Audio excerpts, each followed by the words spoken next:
ओम शांति। 14 मई। कुछ गुह्य रहस्य आज बाबा स्पष्ट कर रहे हैं। शिव बाबा आए हैं, ब्रह्मा तन में आए हैं। उसने आकर ब्रह्मा के मुख से ज्ञान देकर हम सबको एडॉप्ट किया, अपनी गोद में लिया है, गोद का बच्चा बनाया है, हमें शूद्र से ब्राह्मण बना दिया है।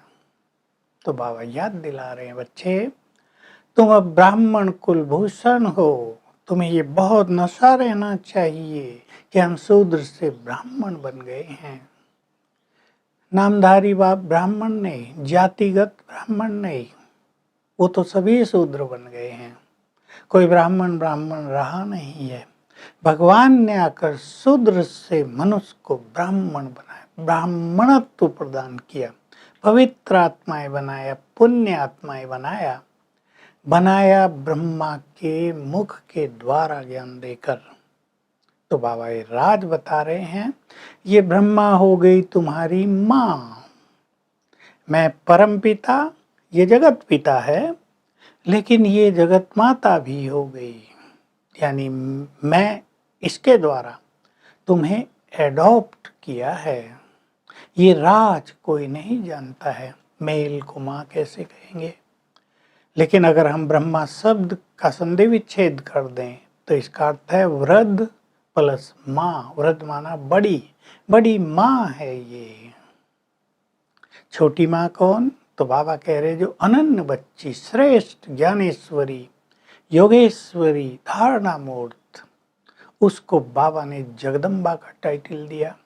जगदम्बा के मेले लगते हैं जहाँ तहाँ, उनकी बहुत पूजा होती है, उनको भगवती तो नहीं कहेंगे, वो ज्ञानेश्वरी हैं, सबको ज्ञान देकर उनका कल्याण करने वाली हैं। तो ब्रह्मा के द्वारा मैं तुम्हें एडॉप्ट करता हूँ, तो ब्रह्मा हो गई तुम्हारी बड़ी माँ। इसलिए लोग भक्ति में ऊपर को आंख करके भगवान को कहते हैं तुम मात पिता बंधु सखा हो।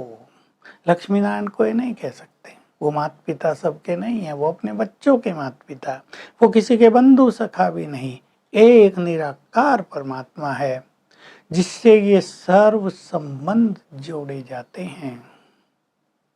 तो ये राज बाबा बता रहे हैं, तुम अब ब्रह्मा के द्वारा एडॉप्टेड हो, मेरे बच्चे बने हो, तुम्हें ये बहुत नशा रहना चाहिए, हम भगवान के वर्षे के अधिकारी बन गए। और ये ब्रह्मा योग बल से तपस्या करके, श्रेष्ठ पुरुषार्थ करके श्री कृष्ण बन जाते हैं, नारायण बन जाते हैं। दुनिया में किसी को भी पता नहीं। उन दिनों बिरला बहुत मंदिर बनाते थे लक्ष्मी नारायण के, जहाँ था दिल्ली में तो बहुत बड़ा है। तो बाबा कह रहे किसी को भी पता नहीं है कि लक्ष्मी नारायण ने ये राज कैसे पाया। देवताओं ने लड़ाई थोड़ा ही की जो राज पाया, वो तो शास्त्रों में दिखा दिया, देवासुर संग्राम, वो तो माया से संग्राम है एक्चुअली, वो तो अहिंसक थे। तो स्वयं भगवान ने आकर संगम युग पर ज्ञान और योग सिखाकर उन्हें ये राज प्रदान किया, देवी स्वराज की स्थापना की है। तो बाबा कह रहे बिरला को कोई लिखे, समझदार बच्चा हो, कि बताओ ये कब थे, ये पद इनको किसने दिया, ये राज इन्होंने कैसे पाया। ऐसे ही तो नहीं मिलता है ना, कर्म अनुसार ही नर नारायण बनता है, नारी लक्ष्मी बनती है। तो बाबा ये बात हम सबको बहुत कह रहे हैं। अब एक दूसरी बात बहुत सुंदर कही है, हम देखेंगे, हम ब्राह्मण हैं, शेष ब्राह्मण हैं, जो पवित्र हैं उनको ही ब्राह्मण कहा जाएगा, जो सदाचारी हैं, जिनका खान पान शुद्ध है, जो ज्ञान लेते देते हैं, वही सच्चे ब्राह्मण हैं। दूसरी बात, कई बच्चे कहते हैं बाबा हमें ज्ञान की धारणा नहीं होती। तो बहुत ही अच्छा उत्तर है कि अमृत वेले उठकर योग अभ्यास नहीं करते तो ज्ञान की धारणा नहीं होती। क्यों? ज्ञान की धारणा होगी हमेशा बुद्धि में, और बुद्धि इसके लिए बहुत क्लीन, बहुत डिवाइन, बहुत पावरफुल चाहिए। क्योंकि ज्ञान रतन बहुत ही कीमती हैं, इनको धारण करने के लिए पवित्र बुद्धि ही चाहिए, जिसको सोने का बर्तन कहते हैं। तो सवेरे उठकर अगर बहुत अच्छा योग अभ्यास किया जाएगा तो ज्ञान की हर बात की धारणा होगी, ज्ञान से भरपूर भी हो जाएंगे, सुनाने में भी एक्सपर्ट हो जाएंगे। बाबा आज ज्ञान सुनाने पर भी जोर दे रहे हैं। प्रदर्शनी होती थी उन दिनों, तो जो कर रहे हैं वो बाबा को लिखते थे, बाबा अच्छे अच्छे समझाने वालों को भेजो। तो बाबा उन दिनों जो महारथी होते थे उनका नाम लेते थे, बताओ इनमें से किस किस को भेजें।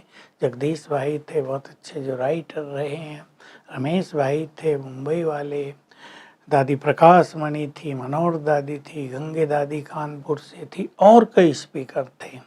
तो बाबा किसी ना किसी को भेज देते थे।